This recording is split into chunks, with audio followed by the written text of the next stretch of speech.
actually wanted to set out to be a music producer. Yeah. That is, but then there's no concept, concept of a music like that, producer in India Yeah. yet. People have to wait for something. There has to be an expectation, and more than anything, it becomes like I start becoming like a factory. It's that half an hour before the release and half an hour after the release. That high or that space is what we actually live for. Without their influence, I don't know if I could have made a heavy metal track, because we used to play all that stuff in college. Yeah. Is when we kind of tell, okay, let's try that for Ajit sir. So they'll tell you if a song's not good. Yeah, they'll be on the fair, this sucks. You've had a lot of bouquets, but you've also had the brickbats. Yeah. So how do you? What shall I say? As much as success as we have, there are also, as you said, other things which come with it. Well, that's pretty okay now, because I think as long as I'm single, it's going to happen. So I think it's when I get hitched, then it'll all come. Knocking down doors, I'm coming out. And you also work with Skrillex and Major Lazer and Snake and all that in the US. How do you kind of see that? Do they work like you? Actually, the funny part is it's very, very similar. Yeah.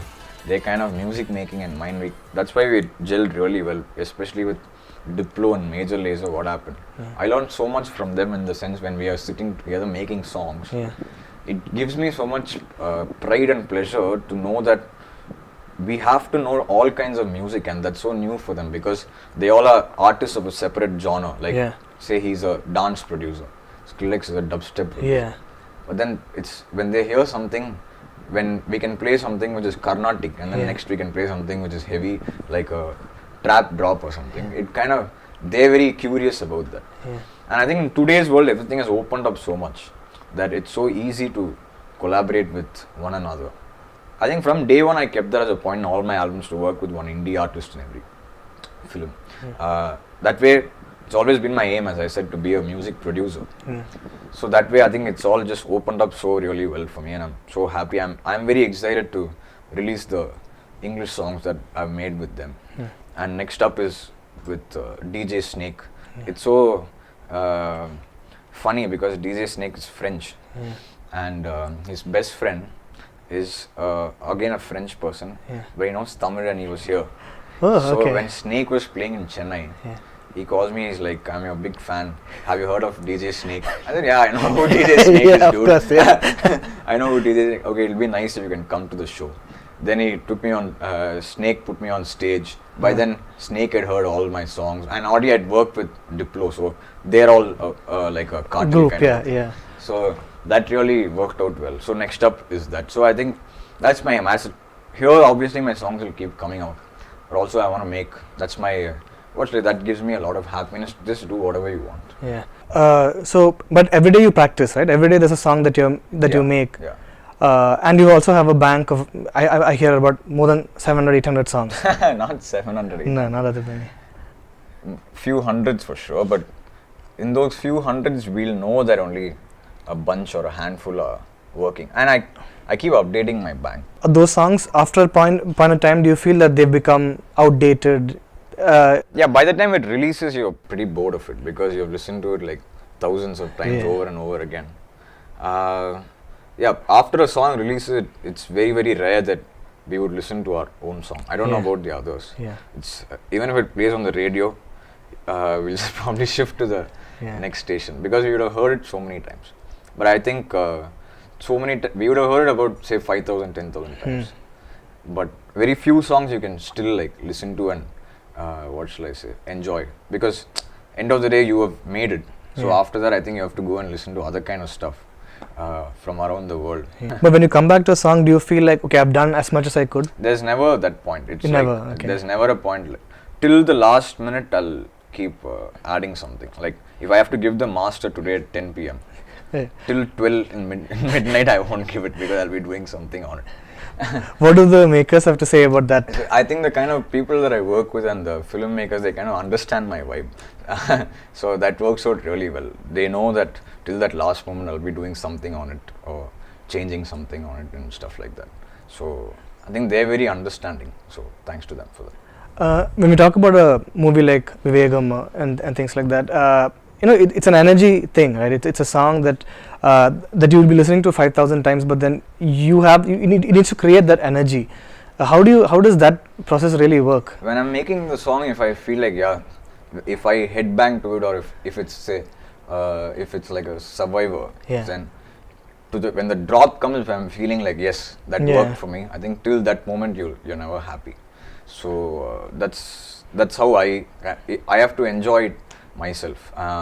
And more than the success of the songs, it's that half an hour before the release and half an hour after the release, that high or that space is what we actually live for. And even when it comes to work, do you kind of pace, like for instance, when you compare yourself with a composer maybe 10-20 years back, they had an album coming out every month or maybe every 2.5-3 weeks. When you think of that, is it like, how do they do that kind of a feeling? For sure, but I think also in today's day and age, you can't do that. I think you will be a sellout if you do that. If you do too many, Yeah. like people have to wait for something. There has to be an expectation, and more than anything, it becomes like I start becoming like a factory. That's my whole thing. I can't. Every day is not a good day when it comes to making music. Sometimes you won't be happy with the idea that you've got. So that way, I think it takes time for me, and I like to take it one at a time and slowly. Just like how they say in the movies, you're as good as your last Friday release. Yeah. I think even with music, that holds good. Like you're as good as your last album. So everything has to be taken care of with equal importance, is what I think. Is it important that for you, especially when you're composing a song like that, that you're a fan of the star, because it's a different. It works better. It works better. It works better because you imagine yourself in the theater, right? Yeah. When you're making a song, okay, when the song begins, is there going to be a rousing reception? You want to hit that right chord. Yeah. So that works very well when you're a fan of the star. Yeah. Lastly, you've made it very obvious that you're an Ajit fan. Can you tell me about when you became his fan and what movie it was? In school during Amarkalam. Amarkalam. And Attagasam especially. Attagasam, Yeah, okay. Attagasam. Yeah, especially Attagasam. From there, I think I've become a big fan. And I've been lucky that after a long time in Vedal, we got to make one proper dance number for him, which worked out so well for us. And again with Vivegam, it's like an ode to his hard work and his dedication. The theme of the film is never give up or believe in yourself. So that was like the perfect time, and in his 25th year to be scoring that album, I think I'm very, very happy to do that. And he's one of the kindest people. He calls me after every song, and he's so nice and so humble. That kind of gives me energy to make the next song a hit as well. Yeah. Do you see yourself also as a survivor? I don't know. I think I'm very happy in my zone. Yeah. But by the time I turn 35, 40, I'm sure. The song will be what you'll be listening to. Yeah, because it's like, what shall I say? As much as success as we have, there are also, as you said, other things which come with it. Well, that's pretty okay now, because I think as long as I'm single, it's going to happen. So I think it's when I get hitched, then it's all. Also, there's a tendency. I mean, when you look at your filmography, there's a lot of people that you continue to work with. Yeah. This is your second Ajit film. The next film is your second film with Vignesh Shivan. Also, the continued collaboration with Shiva Karthikeyan. Is it a comfort zone thing? For sure, I think, because it's not like I've done 50 or 100 films also. Yeah. I'm only 13 films old, which is very, very less, as your question pointed. Yeah. But then the thing is, I think, with all the directors, I think I kind of need my space, and I think I've been blessed that all the people gave me that space from day one, from 3 till my last film. I think everybody's given me that space, and they kind of trust me to come up with something which they'll be happy with. So I think that trust is what is like a food for thought for me, and that kind of brings out better stuff. And even when you look at the number of songs that you've started singing in your own albums, there's probably a few more now than earlier. So can you just give me that idea of when you decide, okay, I should sing this song, as opposed to I should give it to somebody else? It was in my second film that I got that confidence. I have to thank my director Sendil for that, Edir Neechal. Yeah. So I used to sing the scratch tracks like when I make it. But then he said we'll retain the voice on Bhumi Enna Sutthude. So that worked out well. Once that worked out well, I started enjoying singing. It's not like I was a trained singer or stuff like that. I'm a trained pianist, but not a trained singer. So that worked out really well for me. So from then on, I started enjoying it. And then when I started gigging all over the world, I think that kind of help my singing abilities, and I really enjoy singing for others as well, and because it's like, what shall I say, you're setting out to do something, but then a branch of it also comes to you. You like to reap the most of it, right? Yeah. So that's the whole idea. That's why I sing for everyone. If I wanted Yogi B to be on this track, when I made it, I thought, okay, his voice should be on. I called him and I told him I'm making a song, and I think it should be the song which you sing after 7 years. Yeah. So I asked him, are you okay now? Because he had a voice issue and stuff like that. So he said, yeah, I'm back now. So I told him to base the lyrics on his comeback as well as on basic survivor instincts of everybody and Ajit sir's image. So that kind of gelled well. Yeah. There's also this thing, whenever your name comes out in the credits, people whistle, and and there are kids who are just crazy about your music. What do you think is that unique thing that's connecting your music so much with the kids, the youngsters? And there's never a reason you can find for that. I think that is probably the main reason why I'm here, because of the age group of the audience that I have. Yeah. Because it's very, very rare to what shall I say, to go and touch them. That's you don't know what a kid's mindset is, right? Yeah. And even in my shows, if you see, like the age group is like between 5 and 35 tops, 35 tops. I think that's a big blessing, because if they like my music at this age, then they're going to be with me forever. Yeah. So that is a great boost, and I love that. And the kind of love that we get from these kids especially is what is a blessing. So that cannot be bought, or that cannot be forced upon them. So you never know what a kid thinks. So I think that's one of my biggest strengths, and I always want to hold on to that. Even when you compose like a song, is there some conscious decision that we should include a song from each style or something like that? Every song should be in a different genre is what I've tried from day one. I don't know how successfully I've been able to do that, but then consciously it is an effort that every genre has to be something else. Like, we cannot have 2 songs of the same genre in the same film, because as an album, if you want to listen to it, and I think it's a pressure on me also, to be very honest, from day one, that as an album it has to work. You cannot just have this one song which stands out. So that pressure kind of makes me dive into separate genres, so everybody gets a piece of the cake. Like Dawn I wasn't very confident about. Okay. It was made very, like, shooting was just gonna happen, and then I didn't have a song for that situation. So we just came up with something really fast and said, okay, we'll keep this song. One song, okay, it's okay, let's let it go. But then now in Andhra, people are listening to that song. So that's very funny. So you never know. Same with the Aluma Dolma. I'd made like 6-7 options, because it was, after a long time, there was a chance for me to make an out-and-out dance number for him in that movie, in Vedalam. So I made 6-7 options which I was not happy about. Tomorrow was the shoot, and probably at this time tonight, that's when I started the last option. I called the director and said, I'm not happy. Wait, I'll give you another one. Then he came over. I was staying in Somerset then for 6 months. So he came over, and that's when I cracked that song. And I wasn't happy even then. I called him in the morning at 9 o'clock and said, cancel the shoot. I'll find a better song, because this song, theatre has to go wide. So he was like, what are you saying? I said, cancel the shoot. He said, okay. Then at 11:30 he called me. He said, I lied to you. I already started shooting the song. Everybody likes it. Then Ajit sir came on and he said, it's mad. Then the producer came on the line. I'm like, okay, maybe it's okay.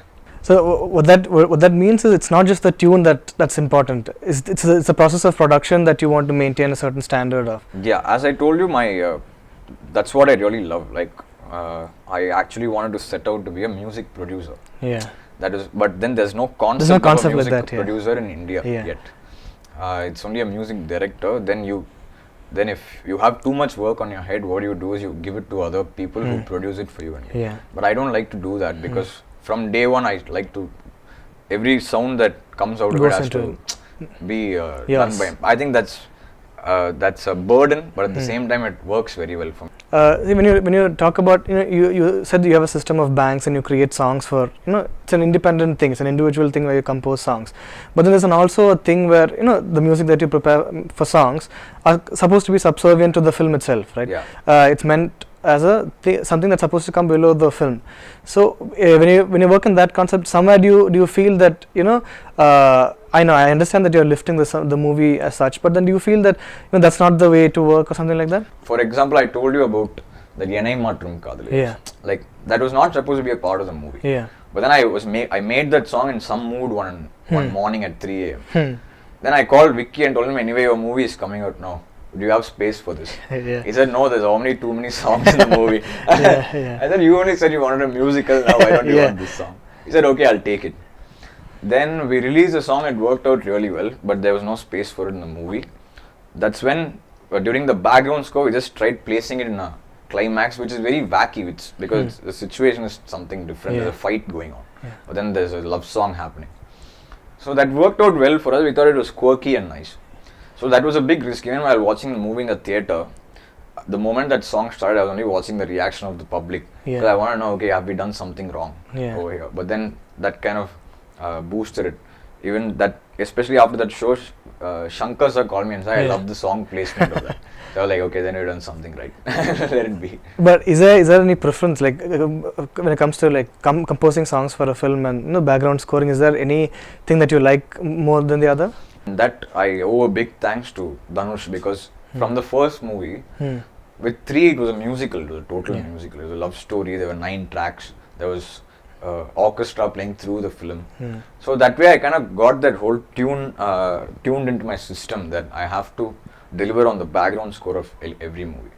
So that takes a long time as well. Like that, to crack that is very tough. There are ways to do it. Like you can make about 7 to 10 themes and you can play around just with that through the movie. That's a very short process. But then I go with the linear flow of the film, and scene by scene I kind of play on everything. So that way it takes a lot of time. And going forward, I also hear that you've they almost completed working on a film with Pawan Kalyan. Yes. And is he singing a song on that? Yeah, it's my first Telugu movie. Yeah. It's been a long time pending. I've gone till the border, but I've always come back to Chennai. Yeah. But this time I thought I should, because it's a very nice movie, and Trivik is a very what shall I say? He's like a Guruji actually. He's like a proper, a very nice person, and we vibe really well. He understands my music. He has all my music from day one till now on his phone, and he keeps listening to it. So I think at some level we kind of vibe. We're almost done with the album. That'll be my first Telugu movie. Let's see, even I'm curious to know how my kind of music is going to work there. If it works well and good, but yeah, I'm just keeping my fingers crossed. And when you talk about the songs that you've already composed, is there one song that you feel defines you as a person, anything like that? There are very few songs we listen to again. The song from Akko I still like very much, because that was the moment of making that song is still in my head. So that is nice. Have you ever regretted that all this fame and money, everything came too early to you? When your friends are just living a very normal life? Yeah, I do. You regret that? Yeah, I regret it. But again, you came into the game knowing all of this, especially from a cinema family as big as ours. Yeah. I think you kind of saw it from the time you were born. So you kind of know that, you know the highs, you know the lows, you know how, you kind of know how to motivate yourself at a low time. And you also kind of learn how not to behave when you have a high time. So I think. But did that prepare you for everything that came? Yeah, a lot. I think family background is very, very important. Like when you're growing up in a house which has a superstar who's like the biggest, the biggest, but at the same time one of the most humble people. Yeah. I think it kind of rubs off on everybody, and we cannot be putting our sleeves up and doing that. I think that's a big blessing that we all have. So is that something that you learned from Superstar himself? For sure, I think our whole family learns it from. Our whole family learns it. Not only our family, all over, everywhere, people learn from that. And I think we are all just blessed to have a person like that so close to us. Yeah, compared to other composers, the factor that a lot of your friends still play a big part in your composing is also something very different. Has it been the same set of friends who work with you? For sure. From day one, all of them are my bandmates from school and college. They have different musical sensibilities, because few of them are Carnatic musicians, few of them are rock heads, without their influence, I don't know if I could have made a heavy metal track, because we used to play all that stuff in college. Is when we kind of tell, okay, let's try that for Ajit sir will work well. So that's the kind of vibe that we all have, and all of them, as I said, the age group is between like youngest guys. I think the bass is Ajit, like I think all of them are below like 25, 26. Yeah. So the vibe in the studio is always like bustling. Yeah. So they'll tell you if a song's not good. Yeah, they'll be on the face, this sucks. They'll be like, this is like Yeah. really bad. Yeah. So, yeah, we all grew up together, and we all have different musical tastes. So it all just comes together. Yeah, I think one by one, everybody is becoming a music director of their own. A few of them are still left, so it's my duty to make sure they also. Yeah. Even recently, I saw you at an award function, and when you received an award, every award you dedicated to a friend of yours. Yes. Arvind is my best friend. As I said, his dad passed away when he was in the 10th, and obviously he couldn't go to college because he hasn't finished school. So at that time, I gave him one big punch dialogue saying, "Go study that. Go study sound engineering. One day I'll become a musician. That time we'll do something." And he went and studied. He was with me during a high and a low. I was supposed to do a movie only in the first year of college, but then that got shelved. A lot of personal issues at that time. So for about 2 years it was a lull. That's when we made demo discs, gave it to all the directors. He was there for the first 2-3 albums. So like a pillar of support. Then what happened was, just after Man Karate or just before Katti, what happened was he had a heart attack too soon to go. But then that's why I dedicate all my awards to him, because he kind of believed in me very much. Even before anything happened. Even before anything happened. Even before anything happened, he was there with me at all times, making me listen to new kinds of music, kind of inspiring me. So that's the whole story. That's why I dedicate. His mom is still there. Yeah. So that's why I dedicate all my awards. I make it a point to dedicate it to her, because she watches every single time, and then she's very touched. And I think he kind of inspires me to keep going as well. Sometimes then I feel lazy. Yeah. And no, I have to deliver across. Because he was right here, and at this age, if you lose a best friend, Best friend. yeah, that kind of inspires you. Yeah.